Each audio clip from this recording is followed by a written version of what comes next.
If you haven't gotten vaccinated, do it. Personal choice impacts us all, our hospitals, our countries. I make a special appeal to social media companies and media outlets. Please deal with the misinformation and disinformation that's on your shows. It has to stop.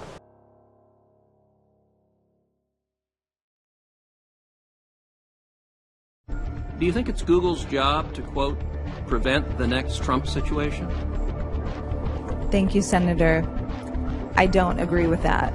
No, sir. 2020 is certainly on top of now my old organisation, Trust and Safety, is top of mind. They've been working on it since 2016 to make sure we're ready for 2020. Do you think it's Google's job to make sure, quote, somebody like Donald Trump never comes to power again?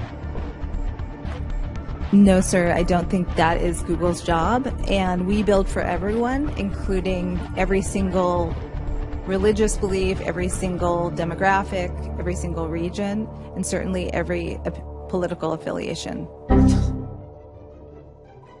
We've had a lot of questions today, clarifying we apply our policies fairly and without political bias. All creators are held to the same standard. We used the 80-plus YouTube channels listed by Rebecca Lewis in her report on alternative influence networks on YouTube as a starting point. These are influential alt-right channels that push reactionary views of general opposition to feminism, social justice, or left-wing politics, from mainstream versions of libertarianism and conservatism, all the way to overt white nationalism. Using a random sample of 3.6 million videos over the last month, we counted the number of times that a video from one of these channels was recommended by YouTube. Our preliminary results are stunning. For the first 2 weeks of February, YouTube was recommending videos from at least one of these major alt-right channels on more than 1 in every 13 randomly selected videos, 7.8%. From February 15th, this number has dropped to less than 1 in 250, 0.4%. Conclusion: YouTube used a politically motivated report, one that was produced by left-wing activists at Data and Society, an organization partially financed by mainstream media outlets like New York Times and George Soros' Open Society Foundation. YouTube implemented site-wide changes that targeted all the channels listed in the report. The end result was a shocking drop in viewers and new subscribers, as none of the videos by these creators go out to new viewers' recommended feeds, preventing these channels from organic growth. The algorithm was intentionally altered to punish those with political views that the directors and employees at YouTube don't agree with. This is blatant censorship, and it's a lie that YouTube apply their policies fairly and without political bias. At youtube.com/yt/about. We can read, under freedom of opportunity, we believe everyone should have a chance to be discovered, build a business and succeed on their own terms, and that people not gatekeepers decide what's popular. This is a lie. Liars. YouTube is a joke that have trampled all over their own company policy. Under freedom of expression, it says, we believe people should be able to speak freely, share opinions, foster open dialogue, and that creative freedom leads to new voices, formats and possibilities. And under the heading freedom of information, they go on with the lies.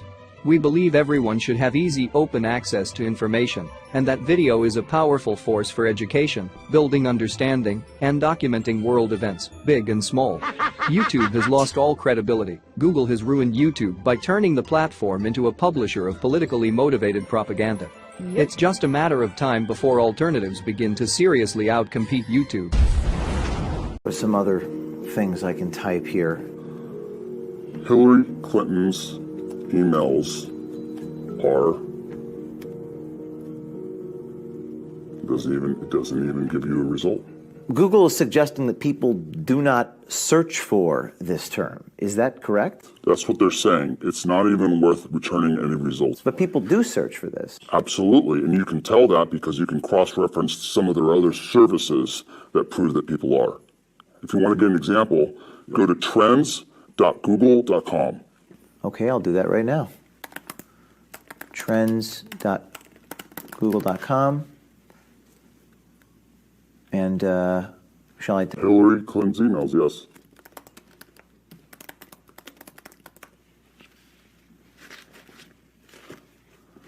Okay, and set it to the last 5 years.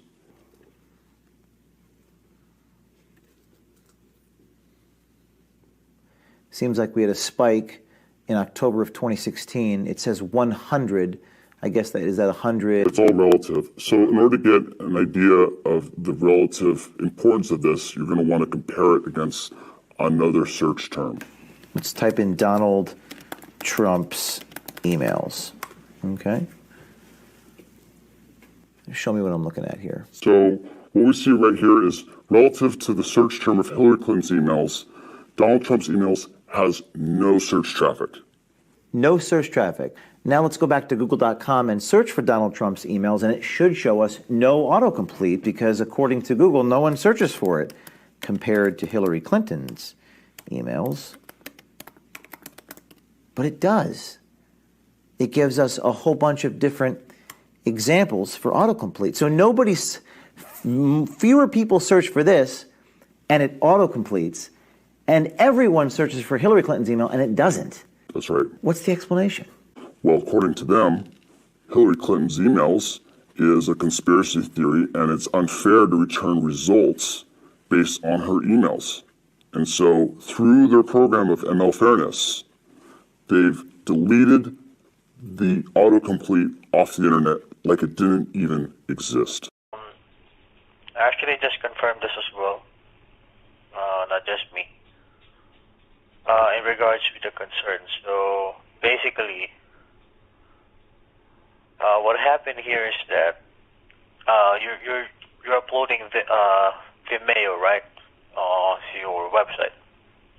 So you have mentioned to me that you're not using your email, and I asked you earlier to check your email if there are notifications coming from GoDaddy that we are going to be censoring some of the content on your account or some of the videos on your website.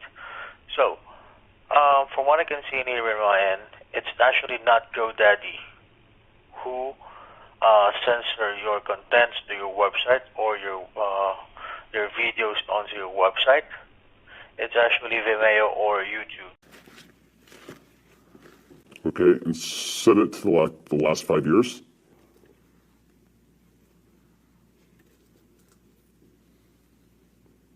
Seems like we had a spike in October of 2016. It says 100.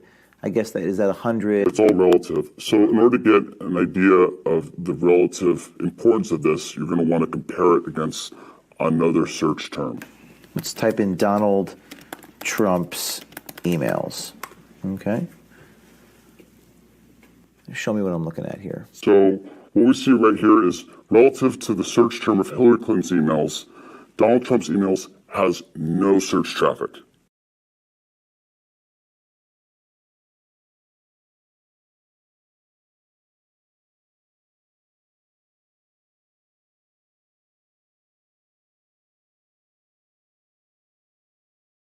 So today, Twitter suspended me permanently. I got an email saying that I was suspended for operating fake accounts. This account will not be reinstated. This comes on the heels of our Extraordinary Exposed CNN series. All of those videos are now taken down. This is not a coincidence. This is sick. When you go to my Twitter page, you actually see a CNN promoted tweet under my name. On Monday, we are filing a lawsuit. We are going to sue them. Now, they think they're protected by Section 230. You are not protected under United States law to lie about me with malice, with reckless disregard for the truth. We already won against the New York Times in the New York Supreme Court on a motion. We're going to get discovery into the New York Times. And now we're going to get discovery into Twitter. You cannot get away with this. You can follow me on Telegram here. You can donate to pay our legal bills here. We were going to sue CNN, and now we're going to sue Twitter. Stay tuned.